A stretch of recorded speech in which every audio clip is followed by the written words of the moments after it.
Salam alaikum, frère Ismaël. Salam rahma, ya ukhti Samira. Mashallah. Donc voilà, aujourd'hui nous nous retrouvons pour une nouvelle séquence, donc une nouvelle capsule sur un thème bien précis qui est la conscience et la sagesse. Pourriez-vous nous en dire un peu plus? Alors, ce sont des thèmes on ne peut plus actuels, nécessaires et vitaux pour notre humanité et pour chacun d'entre nous. Qu'est-ce que c'est que la conscience? Qu'est-ce que c'est que la sagesse? On va commencer cette première rencontre pour, en clarifiant un petit peu le sens que l'on peut donner à ces mots.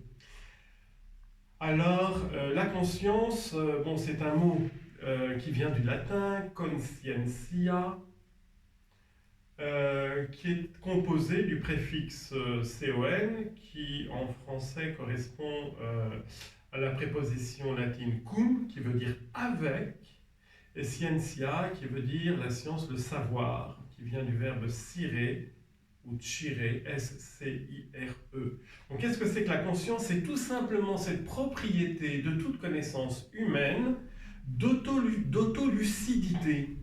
Je suis conscient de vous voir et de vous entendre. Quand nous dormons, nous sombrons dans l'inconscient. Nous n'avons pas conscience quand nous dormons. C'est tout à fait étonnant, quoi. Donc on peut dire que toute notre vie est partagée entre le cycle du sommeil et le cycle de l'éveil, de l'état de veille, pendant laquelle nous sommes censés être conscients de ce que nous faisons et de ce qui nous arrive. Et nous avons besoin de récupérer la nuit, de sombrer dans l'inconscient pour que tout notre organisme, notre cycle vital puisse se régénérer. Notre cerveau a besoin de ce repos. Et c'est quand même étonnant que notre vie se partage entre ces deux domaines. Vous savez que ça a beaucoup intéressé Sigmund Freud, qui a élaboré ce concept d'inconscient qui n'existait pas avant lui. Ce concept de l'inconscient et le concept de la conscience. Donc ça c'est la première chose qu'il faut dire. Il faut dire aussi que mon acte de conscience il se noue à travers ce qu'on appelle le jugement d'existence. Quand vous êtes endormi profondément et que votre réveil se met à sonner, eh bien brusquement le sensible propre du bruit que vous avez entendu brutalement vous réveille. Et alors vous posez ce qu'on appelle un jugement d'existence. Vous reprenez conscience de votre individualité, de qui vous êtes et de l'espace dans lequel vous vous trouvez. Vous vous dites « Ah, qu'est-ce qu'il fait froid ce matin parce qu'on est en hiver » ou au contraire, vous êtes surpris par le rayon de soleil qui vient frapper vos yeux puisqu'on est en été et que le soleil se lève plus tôt. Donc c'est très intéressant de voir ce phénomène du réveil. Quand je me réveille, ma conscience se réactive. Et je reprends conscience de qui je suis, telle personne particulière, dans un milieu particulier, et c'est d'abord évidemment le lit dans lequel j'ai dormi, la pièce dans laquelle je me trouve, et tout de suite je me dis, mais où suis-je? C'est la question qu'on se pose, surtout quand on voyage beaucoup, on ne sait plus très bien où on en est, et on se dit, bon, est-ce que je suis dans ma chambre de ma résidence principale, ou est-ce que je suis à l'autre bout du monde? Et puis, tout de suite aussi, vous vous resituez dans l'espace et dans le temps. D'accord? Et puis avec que va advenir cette journée. Donc ça c'est la prise de conscience de ce que nous sommes. La conscience c'est quelque chose, c'est donc une propriété de toute connaissance humaine. À côté de ça, on va parler de la conscience morale, qui est une autre dimension de la conscience, qui est tout à fait spécifique à l'homme. Nous avons la conscience du bien et du mal. Il y a en nous une instance particulière qui nous permet de discerner ce qui est bien et ce qui est mal et de porter un jugement d'autocritique sur nos propres actions. Vous traversez la rue tout à l'heure, un mendiant vous demande de l'argent, eh bien tout de suite il y a un dilemme moral.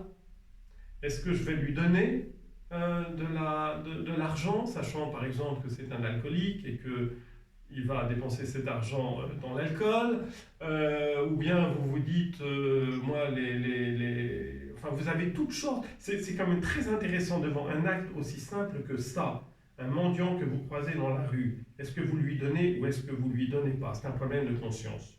Vous pouvez avoir, si vous êtes musulmane, juive ou chrétienne, une conscience religieuse qui vous dit que c'est une bonne action de faire ça, quel que soit l'usage qu'en fera le mendiant, et que vous allez gagner une hasanat pour le paradis. Vous pouvez juger d'une manière purement humaniste. Ah, ce pauvre mendiant, il n'a pas choisi d'être dans cet état-là, le pauvre. Moi, j'ai une bonne famille, j'ai un métier, j'ai tout ce qu'il faut, je ne connais pas cette misère. Donc, ne serait-ce que par humanisme universel, vous pouvez lui donner de l'argent. Puis vous pouvez réfléchir davantage.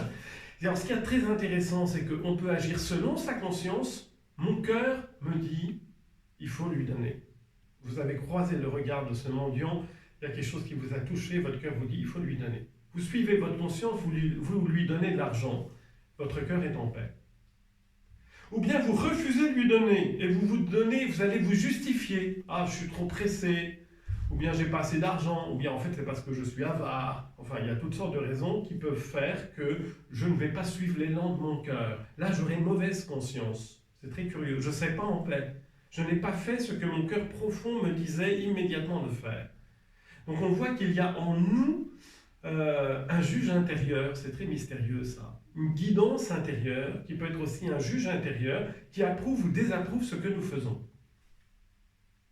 Alors la sagesse, d'abord on en est à combien de temps là? À 6 minutes. Alors, 4 minutes pour la sagesse. Qu'est-ce que c'est que la sagesse? La sagesse, pour toutes les civilisations et toutes les religions, c'est la connaissance suprême que l'homme peut acquérir. Bon, la connaissance humaine regarde tout ce qui existe. Vous pouvez connaître toutes les langues, vous pouvez apprendre toutes les langues du monde, tout ce qui existe suscite un intérêt intellectuel pour l'homme, parce qu'on a une intelligence qui est capable de s'intéresser à tout et de connaître tout ce qui existe. Bon. Parmi toutes les connaissances différentes que nous pouvons avoir, connaissance affective, c'est la première connaissance que nous avons, la connaissance de notre maman, de notre papa, cette connaissance à l'intérieur de l'amour interpersonnel, qu'on appelle la connaissance affective, qui est la première, la plus fondamentale. Il y a la connaissance sensible, puis il y a la connaissance scientifique, toutes les sciences qu'on a appris à l'école. Et puis au-delà de tout ça, il y a la sagesse.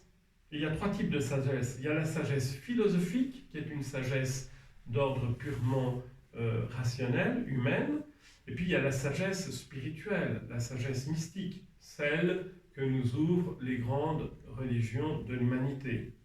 Cette sagesse religieuse, elle a 2 niveaux différents. Il y a une sagesse religieuse acquise, on appelle la théologie, et puis il y a une sagesse théologique infuse, qui est un don d'en haut directement, d'accord, et dont Dieu gratifie qui il veut sur cette terre, au-delà de toutes les dispositions et de toutes les capacités humaines.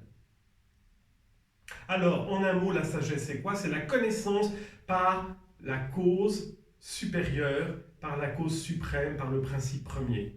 Toute connaissance rationnelle et scientifique se définit et se structure par la connaissance des causes. Vous connaissez vraiment un sujet, vous connaissez vraiment un problème, une situation, quand vous êtes remonté aux causes premières qui expliquent cette situation ou ce sujet. Ça, c'est universel. Eh bien, le propre de la sagesse, c'est que c'est la connaissance humaine qui est capable de remonter jusqu'au principe premier et à la cause première de toute chose que les croyants appellent Dieu. Donc, vous pouvez avoir une appréhension d'ordre purement rationnel à travers la philosophie ou la théologie rationnelle. Mais au-delà de ça, eh bien, il y a le don de sagesse qui est infusé par celui qui est lumière de la lumière, la plénitude de la vérité, notre Créateur et notre Sauveur. Amen.